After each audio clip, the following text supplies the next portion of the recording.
ಎಲ್ಲರ ಮನಸ್ಸಿಗೆ ಹಾಕ್ಕೊಂಡ್ರೆ ಈ ಥರ ಸ್ವಚ್ಛತೆ ಆಗುತ್ತೆ. ಎಲ್ಲರ ಮನಸ್ಸುಗಳಲ್ಲಿ ಒಳ್ಳೆಯ ಜೀವನ, ಒಳ್ಳೆಯ ಅಭಿಪ್ರಾಯ ಇದ್ದರೆ ಆಗ್ಬೋದು. ಈ ಥರ ನೋಡಿ, ಇವತ್ತು అన్నీ తీయాలబ్బా ಈ ಥರ వస్తున్నా ఇక్కడ ఆడికే వస్తున్నా ఇది వీడియో తీసేసి నిన్న నీళ్ళు నింపడి ఉండే ఫుల్ ಕ್ಲೀನ್ ಮಾಡಿ, ಸ್ವಚ್ಛತೆ ಮಾಡಿ, ಅಡುಗೆ ಮಾಡಿ ಹಾಕ್ತಾ ಇದ್ದಾರೆ.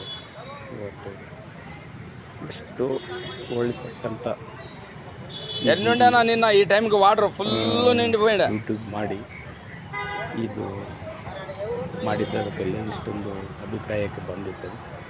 ಈಗ ಎಲ್ಲ ನೋಡೋ ಜನಗಳೆಲ್ಲ ಈ ಥರನೇ ಲೈಕು ಸಬ್ಸ್ಕ್ರೈಬ್ ಮಾಡ್ಕೊತಾ ಇದ್ದರೆ ಎಲ್ಲರಿಗೆ ಮೋಟಿವೇಶನ್ ಆಗ್ತಾಯಿದೆ. ಇದು ಹೈದರಾಬಾದ್, ಕರ್ನಾಟಕ, ತೆಲುಗು, ಕನ್ನಡ, ಹಿಂದಿ ಎಲ್ಲ ಬರುತ್ತೆ. ఇవి మనందరి అభిప్రాయంతో మనసులో కూడినంత వరకు స్వచ్ఛంగా అన్ని అన్న నమస్తే ఏమి నీట్గా అవులే సహకరిస్తే ఈ ಥರ ಇದನ್ನು చేయగలరు. ముందుకు రాగలరు.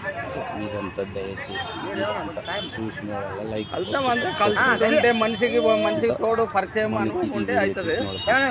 ఒక్క ఆసక్తి, క్యాటరింగ్ ధైర్యం మంది ఇతని హోటల్ ఆడుంది చూసి బయట చూసినాను అంతే కానీ ఇతను అన్నది చూడండి, షేర్ చేయండి. అట్లా కదా అట్లా అది ఆబ్సెట్ ఉండేదా అప్పుడు రోడ్కి ఆబ్సెట్ లెక్కనే పక్కన ఆడపిల్లంగన అంటుండగా